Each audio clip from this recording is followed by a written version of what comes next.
Hey, my name is Augustine Colebrook. I'm the principal at Midwifery Wisdom Collective. My focus is on big picture political movements that are happening within the profession, some of the controversial questions, and centering voices that are not being regularly heard. I'm Leila Wyatt. I am a traveling student midwife, learning midwifery from cultures and a lineage of midwifery throughout the United States. I'm here to center the voices of students to hear their calling, their pathway, why they chose midwifery, and even share a bunch of birth stories along the way. Greetings, I'm Jamara Amani. I am a midwife, a mom, and a social justice activist. I am here to challenge white supremacy, homophobia, transphobia, and anything that keeps people from being their best and living their best selves, as we have the human right to do. And I am looking forward to sharing stories of birth justice on this podcast. Hi there, my name is Delmar Belton. I am a non-binary, queer, transgender, Latinx midwife and full-spectrum doula. My focus is on increasing access and equity in midwifery care and midwifery education. Hello, my name is Angie Love. I am a community nurse midwife in Vero Beach, Florida at the practice of Midwife Love. I also do telehealth midwifery through Midwife RX. I'm a mama, and I am committed to maintaining birth choices for all people and educating a future generation of midwives because we will not die out. What I'm hoping to do here is really highlight students around the world and their journey and their experiences, the goods, the bads, the uglies, the beautiful.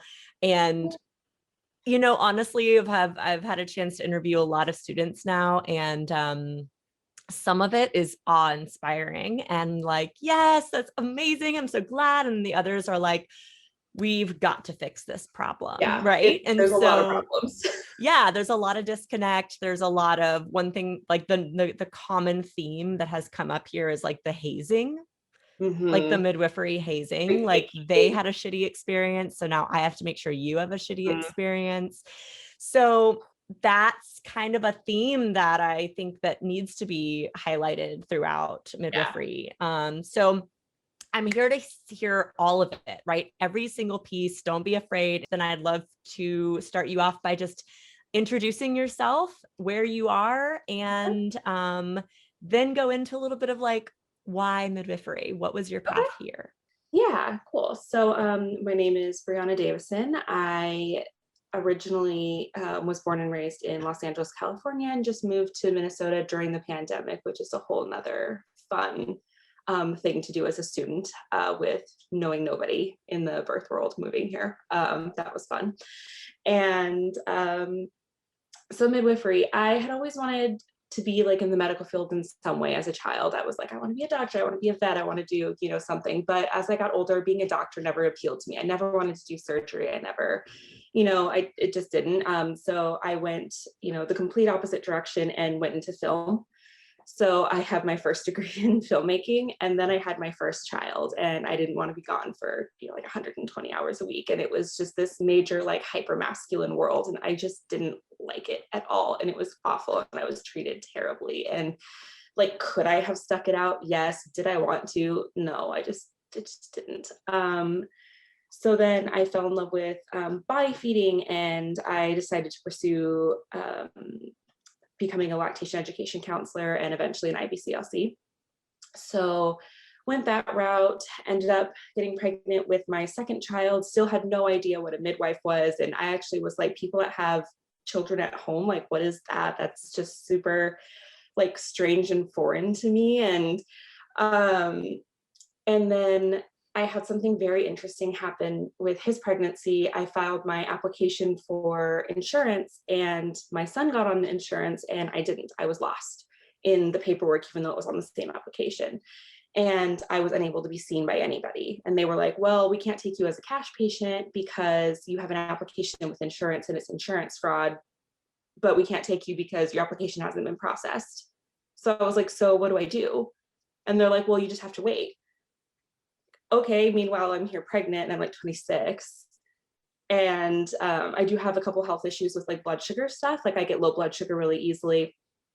And so I was like, well, what do I do? And so I kind of had to go, well, I guess I'm doing this myself until I have insurance. And then by the time my third trimester came, I still hadn't been seen with anybody. I had done my interview multiple times, I think like 2 or 3 times at this point with the insurance. And they're like, we don't know what's happening. And so I had to end up going to the county hospital and just saying, can I at least have some labs drawn to make sure like I'm fine, you know? And so they drew a bunch of labs, and then I talked to their insurance liaison there, and they're like, yeah, we still don't even have you in our system.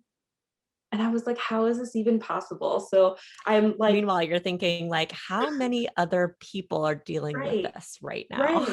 Right. So I'm like, what is this crap? Like, this is awful. And so I remember going to the parking lot, and I had a parking ticket on my car for like being in the wrong spot. So not only am I like 34, 35 weeks pregnant, something like that, have no prenatal care at all, because at this point I figured out what a midwife was, but I was like, I'm 26 and single parent by now also at this point. So I'm like, how can I pay for that? I can't pay for that. And, you know, I have no doctor, because even if insurance got approved at this point, nobody would take me because I had been not seen by anybody. So that was the other reason I went to county.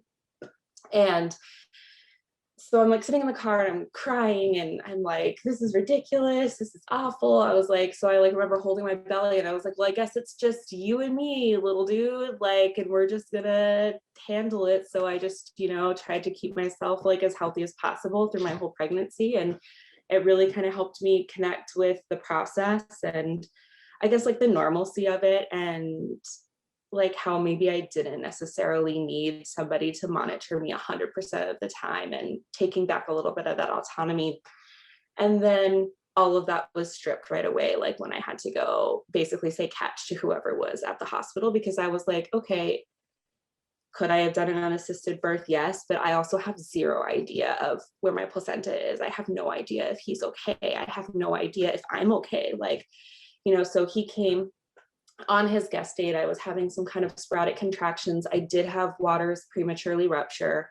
I checked myself, and I was like 3 or so centimeters dilated. I had gone in the day before because I was having some like palpitation stuff.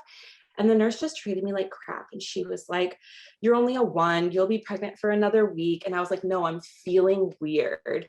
Like, I'm feeling not okay. Like, I need somebody to just check me out. And she was like, well, you know, whatever, gave me the roughest vaginal exam I've ever had in my life, told me I was going to be pregnant forever. And, you know, it was terrible. So then I came back in the next day, I swept my membranes a little bit. And I was like, no, we're just going to get this done. Showed up, had him a couple hours later. And during that time, he had some like decelerations because my water had been broken. They couldn't confirm it when I was there. So he had like lower fluids, and he was coming really fast. And so having some compressions, and they had like pinned me down, re-broke a bag, put internal pressure catheters in me, weren't telling me what was going on, put oxygen on me, like all this stuff. And then like, you know, basically sat there and told me, you're having a C-section.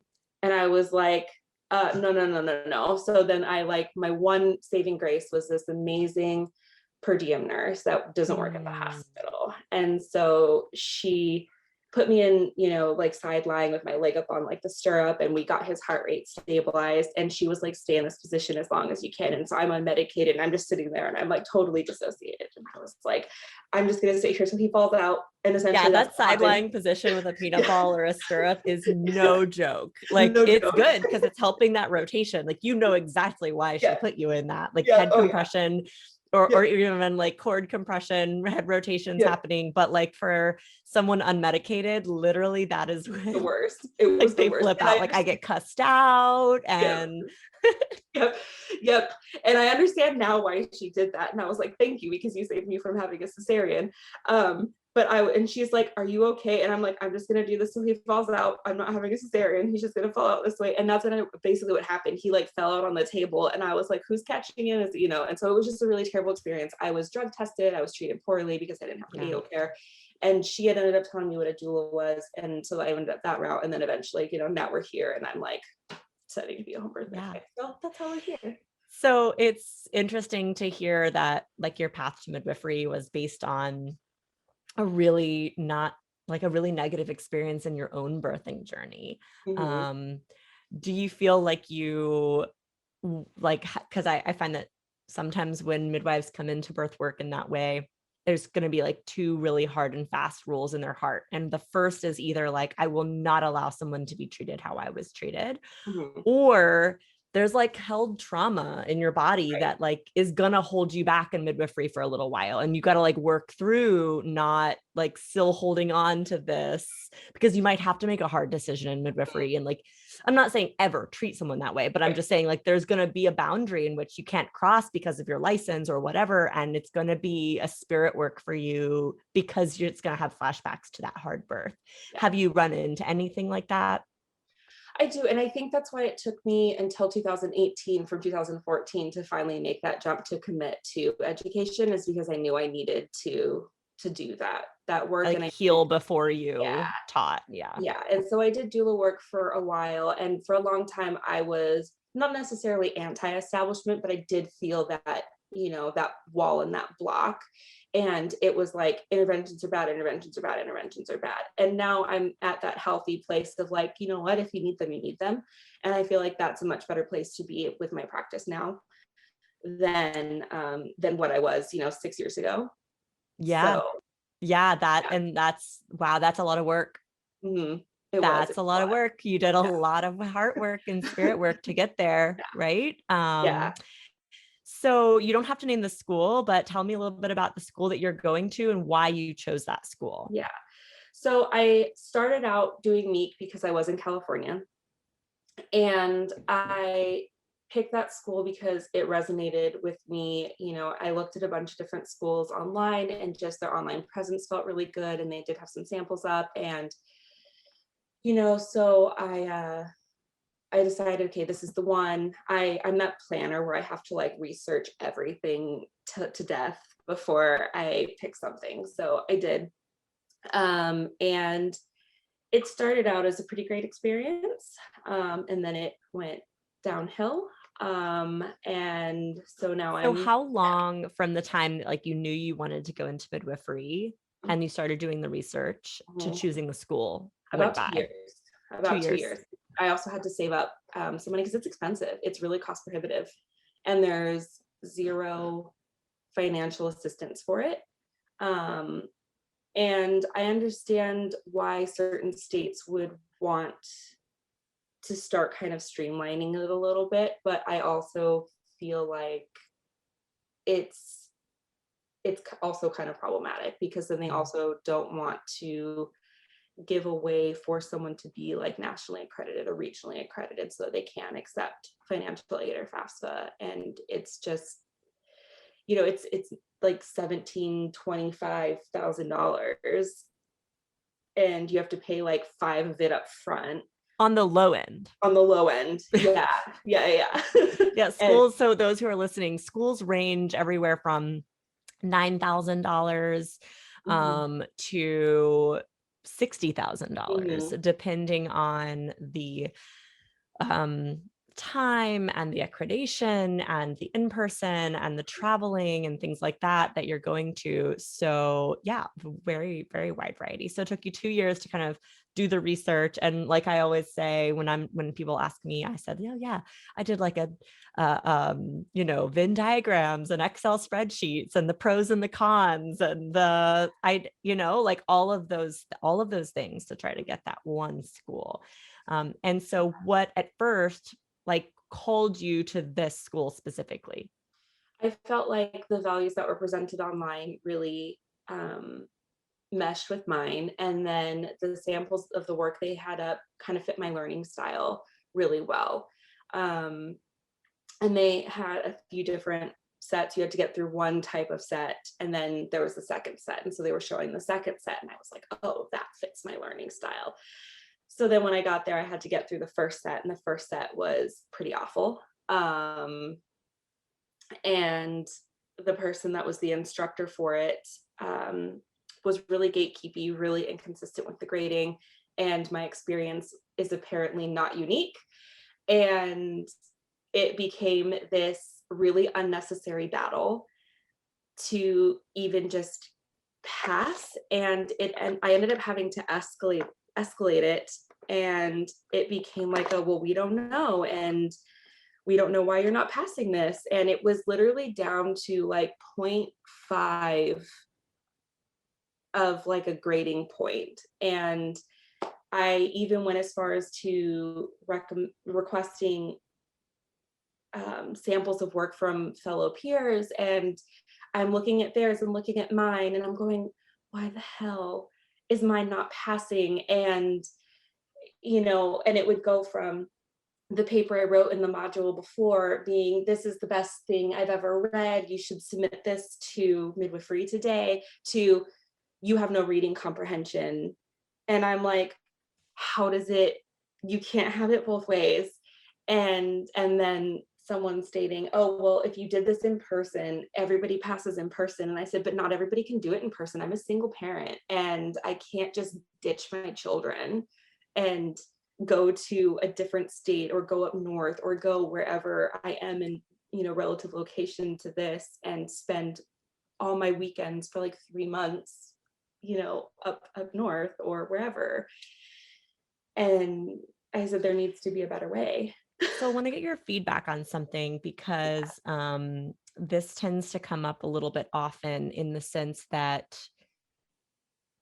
the module answers are often discussed needing to be copied word for word from the book. And I would, and with page references, and it's but tell me about your thoughts on how that teaches you to be a midwife, or how that teaches you to be like an order taker cog, like, right, I'm just writing it because I know that's going to give me the grade, versus walking me through the whys and the background and the understanding and the history and the real true cognitive ability to understand the concept.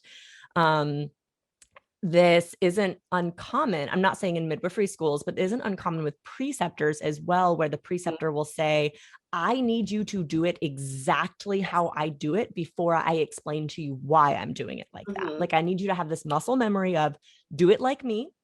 You can figure out your own way some other time, but you're here to learn from the way I do it. And I'm not telling you why, just do it. Right.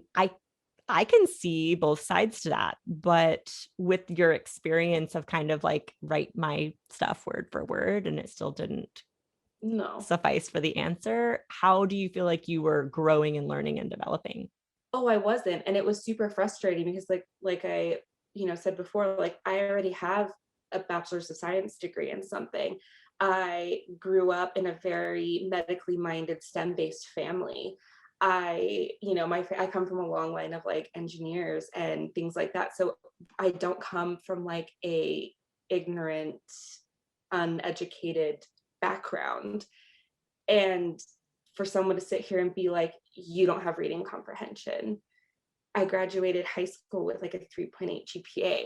So I'm sitting here and I'm just like, how can you sit here, and this is an entry level education session, and I'm sitting here giving you your answers plus real world examples plus this, and you're like, no. And I'm like, but how is that teaching me to be a better midwife? Because I didn't copy your ego.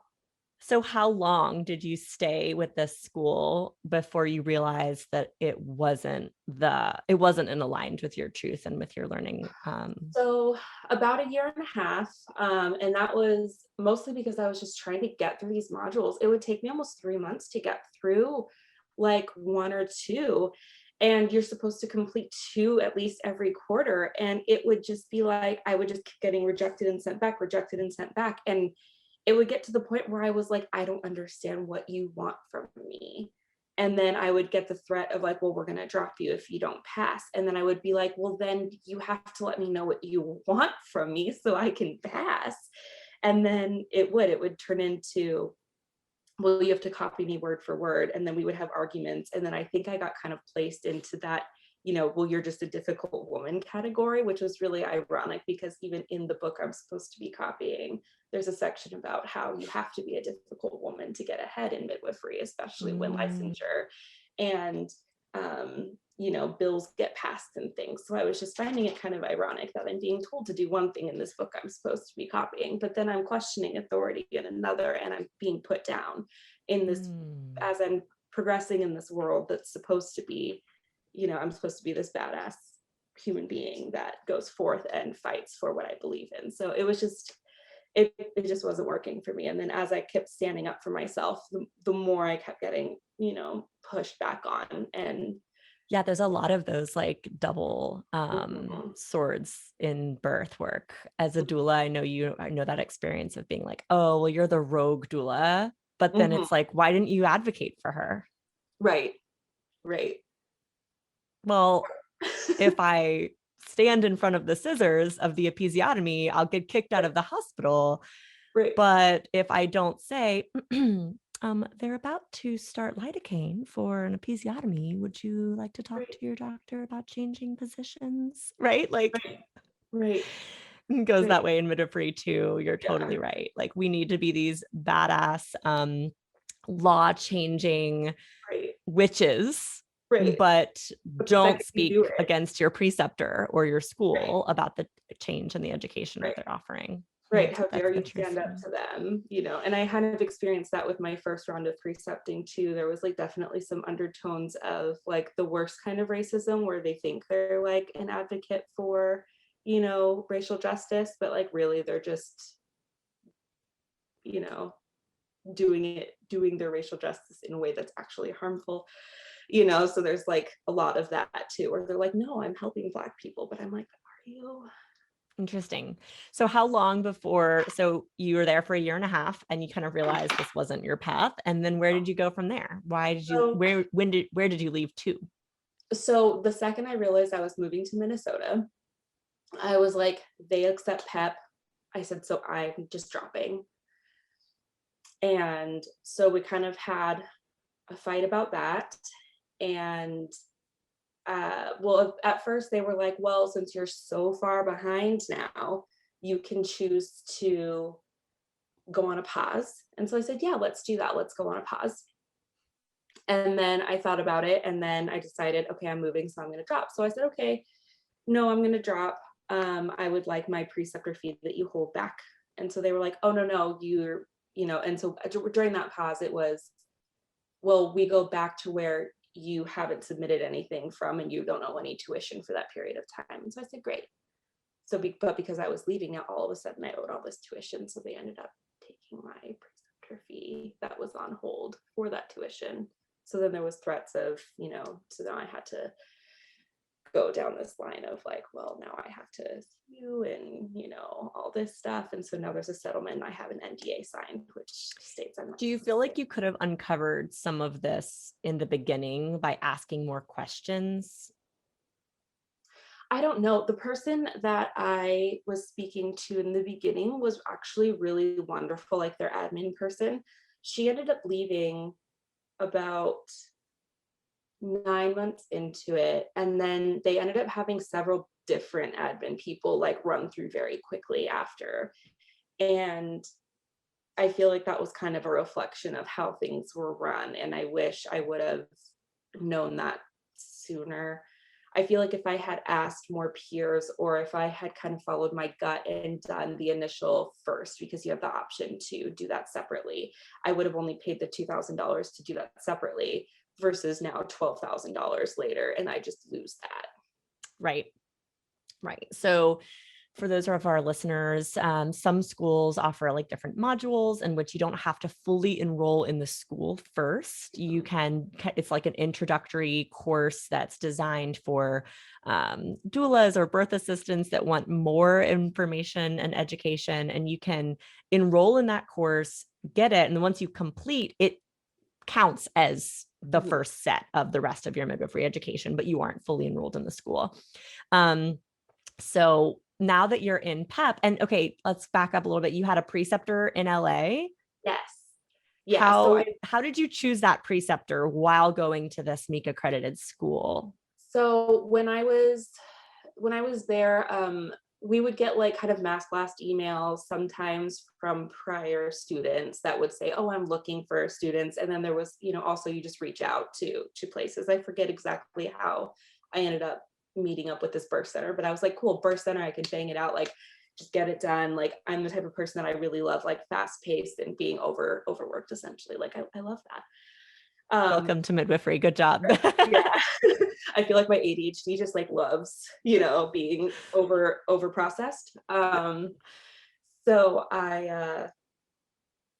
I found that and just dove right in, and that was great. The owner of the birth center wasn't necessarily my favorite. That's who I kind of had some issues with, but I didn't necessarily have to work with her directly. She just kind of owned it. She didn't really do any of the births. The two midwives that were there were in the process of leaving, and they were bringing in who was my primary preceptor, and she was actually so wonderful. I do feel super blessed to work with her because I hear so many horror stories about preceptors, and she had been a midwife when I met her for about 10 years.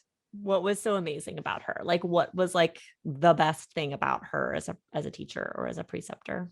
So she had moved from Oklahoma, so she was really good with like rural midwifery. So she had to deal with a lot of stuff with not a lot of resources, and they don't have or they didn't, I don't know if they do now, but they didn't have licensure and regulations there. And she had like a really long journey of education. She had kind of done what I'm doing now, started me, kind of switched to PEP, had to do like the whole, which I find that actually a lot of people have done. And she's done birth work all over the world. She's gone to like England to deliver babies, and she worked for a little bit in Israel, and and she's done some stuff in South America. And so she's just had a really widespread range of experience, and she's just super confident and very sweet and very human, and with teaching me was very human, which I found was really important and an aspect that Sorry, my kid's bringing me pancakes. You're fine. That's very sweet.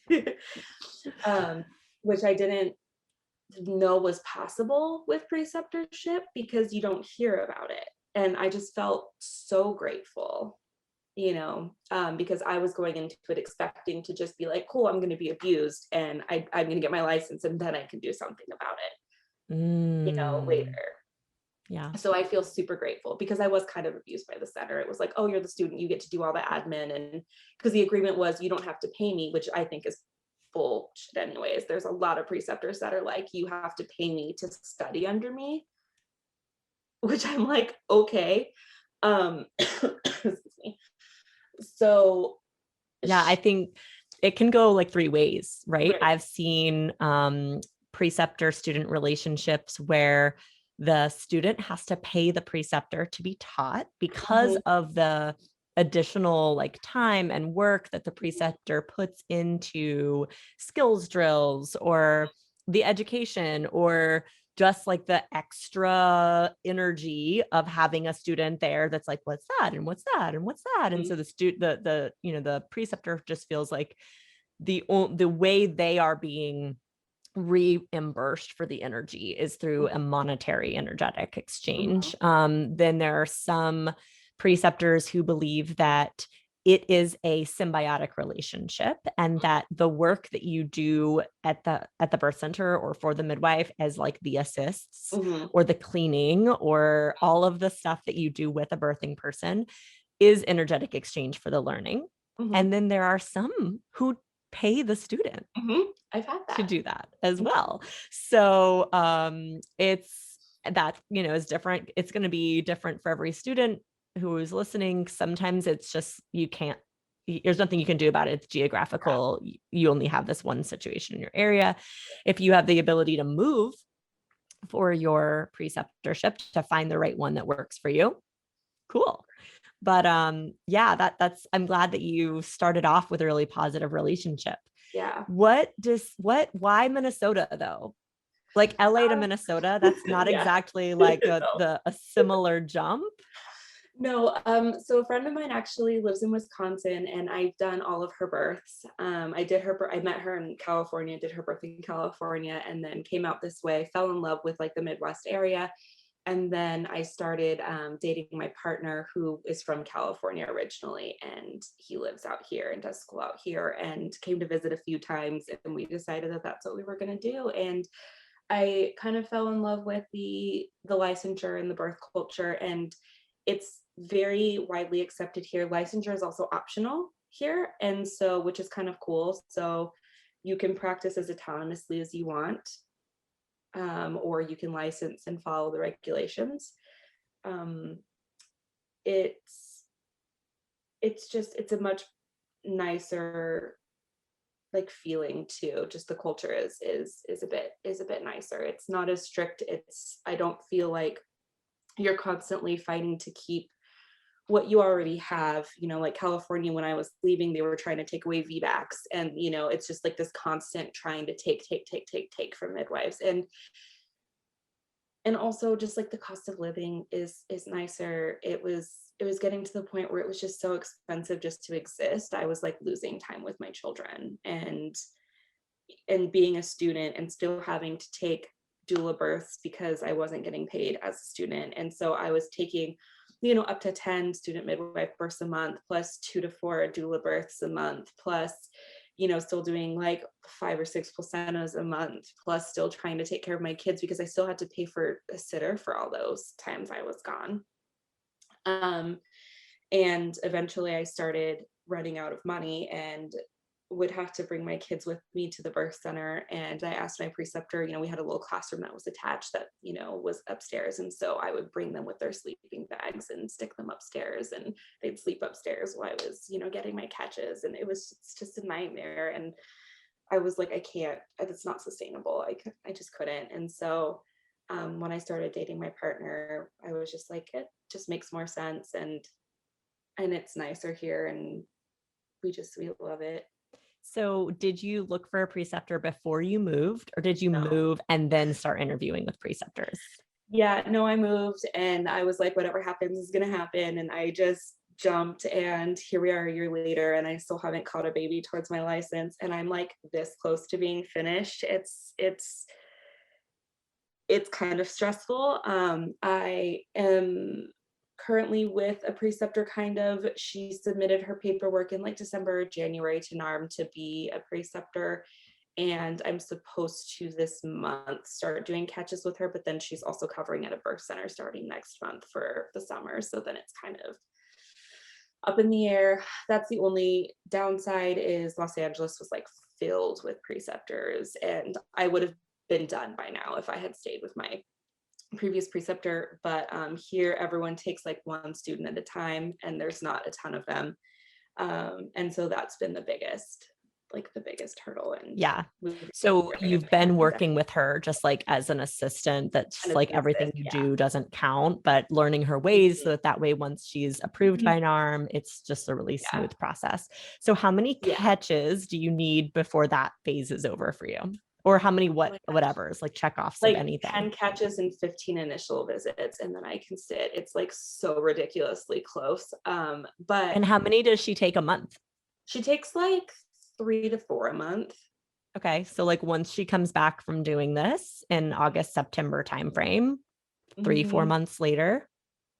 Yeah, unless I find someone to co-teach with, because I can sit and then also have to do my 5, post or whatever, but I'll at least be able to sit and have that like credential at least locked in.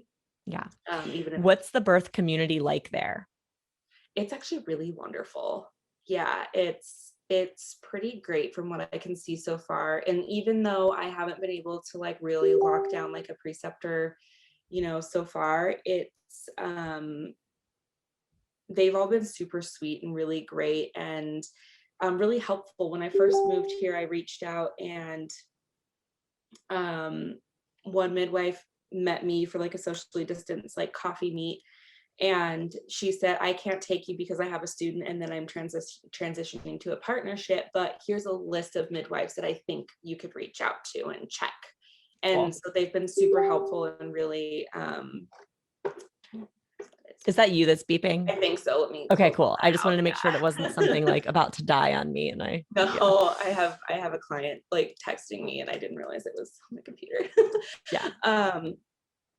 Yeah, so it's really great and everyone works together. We have a group called MCCPM, so it's like the Minnesota Council of Midwives, and I joined that board immediately, and students are allowed to join, and we do like fundraising and kind of keep each other in line and do legislation, and it's really great. And there's like a group thread that everyone kind of keeps track of. And if we want to do orders of medications or, who has this, or I need recommendations for this, it's all kept on like a group chat. And it's really wonderful, like a really great sense of community. Yeah.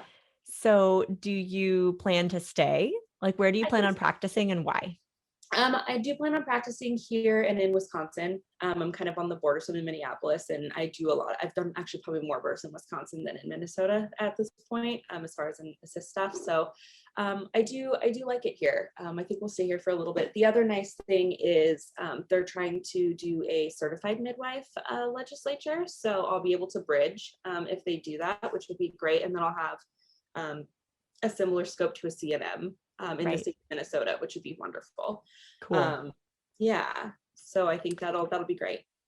So the next part is I'd love to hear a birth story, right? So birth story of your choosing, if you want to like remember a birth story that stood out to you in your career, or if there's something specific, like Augustine teaches a lot of courses in regards to marketing your business, breech birth, suturing, fetal heart tones, defensive charting, right? Like there's a lot of courses for Midwifery Wisdom Collective. You should definitely check them out. And they are also like MEEC and CEUs and things like that as well. But sometimes I'd love to hear like a birth story that you have where maybe one of those topics was really kind of at the forefront of that, like a funky tear and how you learned that suture, or a breach, or where you felt like you had litigation kind of coming at you and you felt like your charting was like spot on or could have used some work, or just a birth story that really stood out to you as something like that helped you develop as a midwife. Yeah.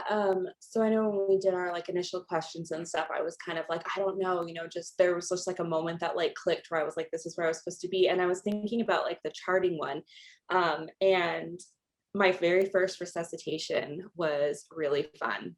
And I put fun in, quotes because it was scary, but I remember studying charting because my personality type, I'm like, I need to have that perfect. And, that perfectionism really kind of came through with the charting. When this came up, I was in that transitional phase of, being a cis going into my primaries. And this birthing person came into the center and they weren't supposed to be my person. They were supposed to be somebody else's person. And they were like getting ready to push.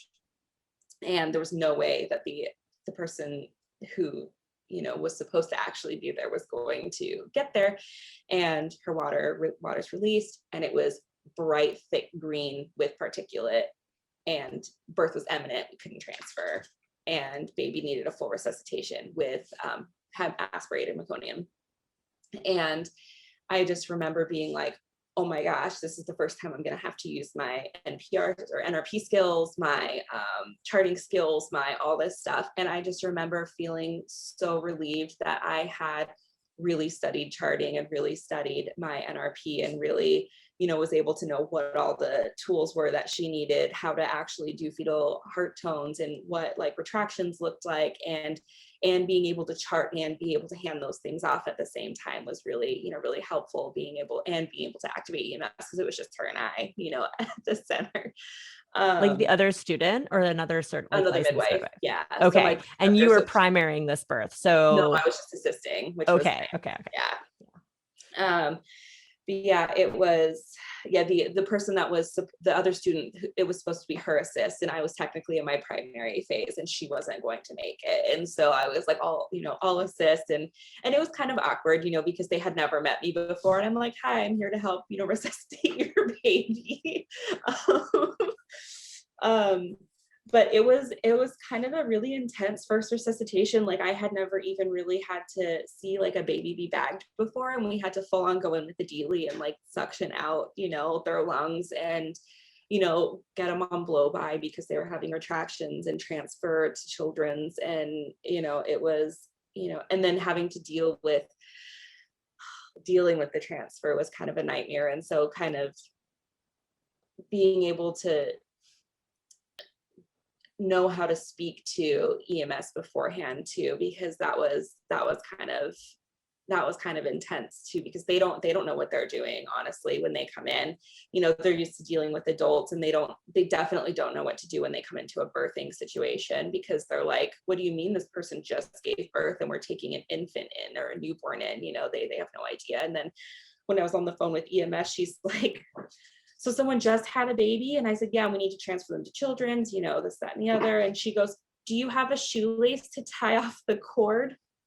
And I was like, ma'am, we are midwives at a birthing center. I'm pretty sure I just stated that. What do you mean a shoelace? I said, no, the baby was born about 30 minutes ago, and we need to transfer them to children's. It was a nightmare. So like they thought you were like an unassisted birth at home, that like something happened accidentally, tie off with your shoelace. What is that? Like, I don't know. And second of all, like I don't know about you, but like we would probably just want to keep that cord intact as long as possible during a resuscitation, based on NRP guidelines.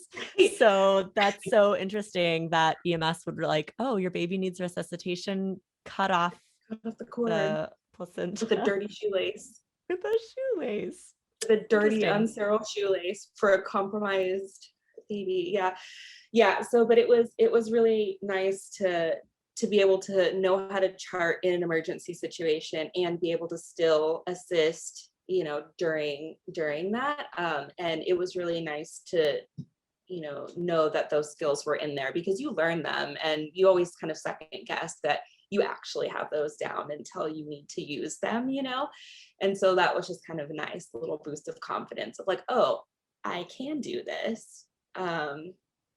Because you can practice all you want, but until you're in that situation. Yeah. So for like earlier students or anyone listening, like walk us through a little bit of kind of what was going through your mind. So mom walks in, water's released, meconium with particulates. Can you tell our students what particulates would mean to you? Like, what does that tell you? So usually it means baby has suffered some type of distress at some point and has released meconium. And a meconium with particulate that's thick also has a higher risk of meconium aspiration, which usually means that they have a hard time transitioning, keeps their lungs wet, has a hard time breathing, which is what happened with this baby. And then when they were breathing, they were having retractions, which is, instead of breathing in and out, their ribs were like, skin was like sucking into their ribs. So it's not actually, what is that? It's not actually like breathing. Yeah, So when you saw the meconium and you saw the particulates, like you got the ambu bag out, you got the oxygen turned on, you got everything, like PPV was like ready. And you were listening to heart tones. What were heart tones like? Heart tones were fine. Heart tones were fine. Rests were there. They were like in the 20s, but they were wet. They just would not dry out. So like baby came like flying out. We're not talking like water's released and we had like 30 minutes of like pushing and laboring. Like water's released and baby came. Baby was there. Yeah. So there was like no signs of distress at all while we were, she came in and we had time to barely fill the tub. Waters were like, and baby was there. So it was like, got it. Yeah. So baby was there. And then she came out and she like immediately kind of let out a cry and she started to transition.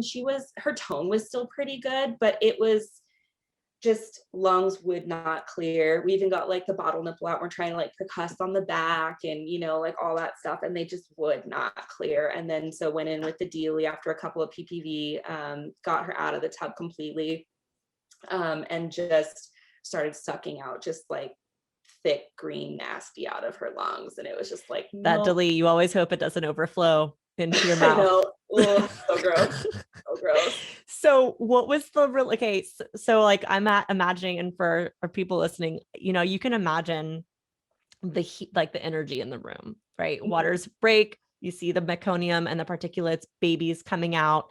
what is the energy like with your preceptor? Like, how is she verbally so and calm. yeah, like what did that look like? It sounds like it was a good experience from her versus some students who are listening, or even midwives who are listening. I know you can get to the point where maybe it's not so calm, right? Yeah. Like you're throwing things around the room or yelling at the student to go hurry and get that, or like, why aren't you know? So what was that like? It was really great. That's the other great thing about that particular preceptor is she, no matter what emergency situation, she just remains so level and so calm because she's literally like seen everything. Like even with, she was my midwife as well for my surrogate birth, and I hemorrhaged like her worst hemorrhage, which was great. And even during that, like I wasn't scared and I knew I was dumping blood because she's just so calm. And which was really wonderful. The parents were never afraid during the resuscitation. I was able to stay calm too. And I was like, oh, I know something's wrong, but here's your bulb, here's your dilly. Cool, this is what heart tones are. Let me chart this for you. Great, I'll go get EMS, you know, and it was great because it kept everybody in the room really calm and level. And even when EMS walked in with their, you know, bigger energy, if you will, because they were, one of them 7 men that walk into the room all at once. No, it's a lot. And then one of them's, you know, like 21, 22 and like, you know, oh, what are we doing today? And I'm like, oh, can you just calm down? And they were able to keep it really, you know, she was able to keep everything calm. And even when they were like, oh, baby was just born, and she was able to keep her voice nice and calm. So then EMS kind of came down a little bit too, which was really great. Yeah, there's a very select few of midwives, and it's always really interesting to like meet those people. But there's a very select few of midwives who actually get more calm during crazy situations, right? Like it's all of a sudden they're like, okay, we need to go into McRoberts now. You know, like super pubic, please. You know, and it's like, it's great. Oh, okay. You know, like that's what tells me it's an emergency, is that they're like overly calm for the parent, you know? Yeah, for sure. So, and did you kind of spend a lot of time talking with her about charting afterwards? Like once baby was transferred, it was like, let's sit and look at this chart together and walk through timestamps and what we felt and what we heard and what we did. Yeah, she's really great with that. We always debriefed after births and what we could have done better, or, you know, and with that one, she was like, I was really impressed. You did really great. You did everything you were supposed to. And I was like, yes, my type A personality got it. You know, I was really stoked. And then the only thing was with like the EMS call, like I got a little like jumbled because it was the first time I'd really had to make one like that. The only other time I'd had to call was someone at hemorrhage and we had to transfer her in, but like everything was kind of stable and calm, but I just didn't know like what necessarily to say to EMS. Well, you also didn't know they were going to ask you to tie it off with a shoelace. Right, that kind of threw me. And then also dealing with calling in for children's, because we usually don't transfer just a baby. You know, usually when we're transferring, it's before baby's born and we're transferring the birthing person. We're not transferring just a baby. And children's was the person that I had to talk to, that was the attending, was not the nicest of people. And they kind of treated me poorly because we were transferring a baby, and eventually ended with me being like, well, they're on an ambulance heading your way, so find a bed, bye, click.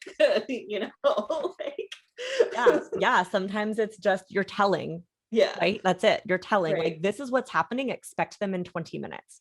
Right. And it was a mile down the road, so I was like, they'll be there in 5, find a bed. Yeah. Oh my gosh. Yeah, exactly.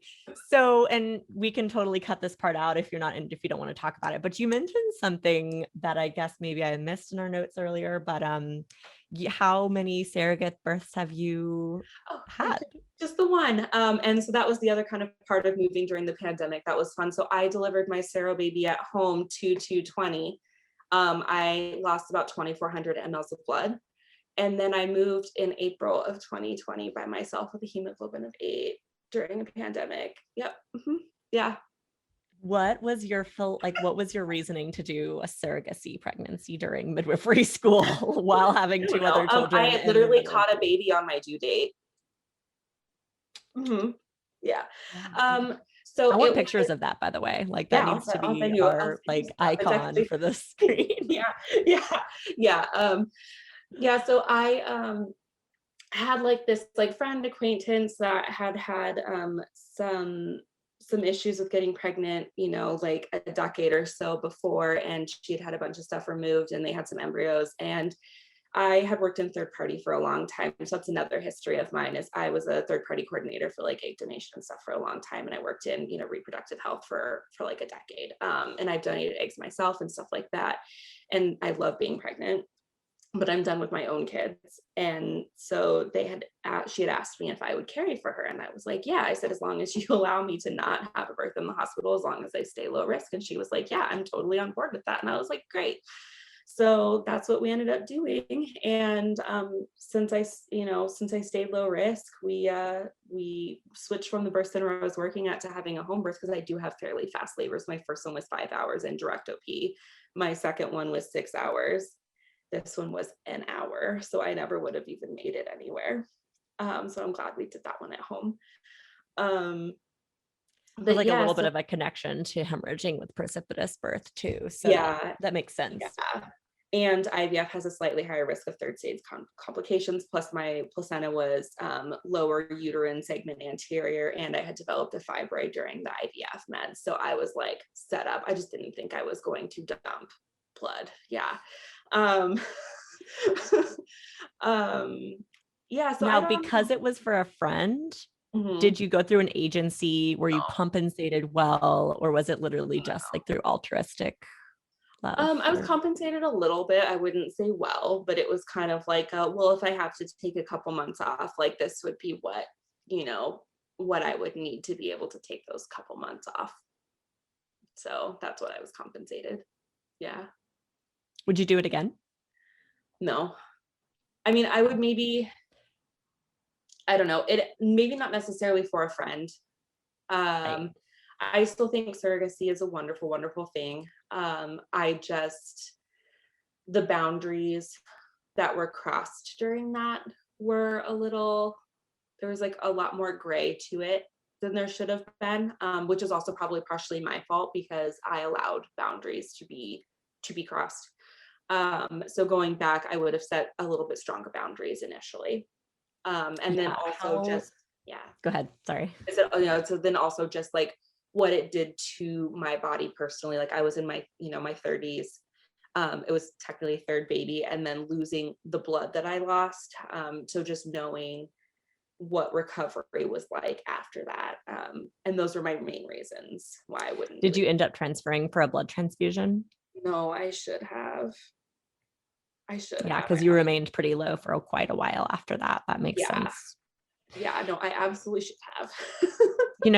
Do you feel like, and I might be jumping here, but do you, I feel like you could have a very specific calling in your midwifery journey in regards to serving surrogacy experiences and people and birthing people who have had, the systemic negativity, and yet at the same time, of course, all of just like people who are looking for midwifery led care too. But you have some unique qualities that offer the ability to connect with so many wide varieties of people. So, knowing that now, like, what do you think your like pillars of your midwifery offerings are going to be? Like, do you feel like that connects with that in any way? I do. And in fact, I have been trying to kind of like write a how to support like surrogate and like IVF pregnancy class. And I'm like about halfway done with it, but I'm also trying to write it from a neutral perspective. And I do feel like there was a lot of emotions in there for a while. So I feel like I'm finally getting to a point where I can write it from a more neutral perspective, because I do feel like that's important to not write it from emotion and more from evidence-based.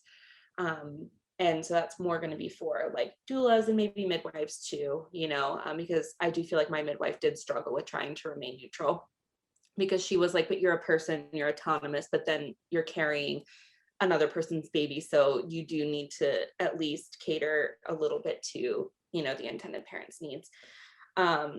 Yeah, But there's like little things like I've heard of someone saying something like, well, you're not allowed to have sex towards your third trimester. And it's like, you can't tell a woman that. No, And you it's like, can't tell well, ooh, because what if, Right. like, so I get Right. that, like that challenge Right. between the two. Yeah, and it all comes down to what's in the contract too. It's like there's a lot of contracts that people, they don't realize that you're supposed to read those as the care provider. And a lot of it will say stuff like, the intended parent's allowed to do XYZ, but you can't cause a problem in the relationship between the care provider and the pregnant person, and a lot of the times they'll take that as like a gray area of like, well, I want these tests run. And that's kind of what happened to me is like, well, we want this stuff run, but don't tell her. And I'm like, I have access to my chart. Like, this is my practice that I'm studying at. I have access to my chart. Like, I'm not going to see that. So yeah, there was, Wow. Yeah. So, That's crazy. Yeah. You've had a wonderful journey. What advice would you offer to either, people wanting to become a midwife, new students, someone who's in your phase currently? What advice would you offer them? I would tell them that, like, for students especially, like, it's hard, expect it to be hard. You'll get through it. Don't give up. Like, there'll definitely be moments where you're like crying in your shower and like, this is ridiculous. Why did I pick this journey? But there's a reason you pick this journey, and it's because you can handle it. And you'll have these moments throughout your experience as a student midwife and as a midwife, and there'll always be really hard moments. You might have a bad outcome. You might have a really crummy birth that lasts like 72 hours that you had to make a really crappy decision on. And it'll come down to this person, is crying because they don't want to transfer because that's the absolute last thing they wanted to do. And you have to look at them and be like, but it's the best thing for you. And you have to do it, and so like you pick this for a reason and you're strong enough to do it. So you can do it. Yeah. Where can people find you? Like, where can we find you on Instagram, Facebook, donate towards your midwifery journey? Do you have a Venmo, PayPal? Yeah. So my business Instagram right now is Legra Birth and Wellness. So Legra Birth, and it's Gaelic for with love. And then my PayPal is the PayPal, .com, and then my name, so Brieana Davison, which is spelled super great. So BrieanaDavison. Yeah. Cool. Awesome. Yeah. Thank you so much for joining with us today. I'm excited to share this information with our midwifery world.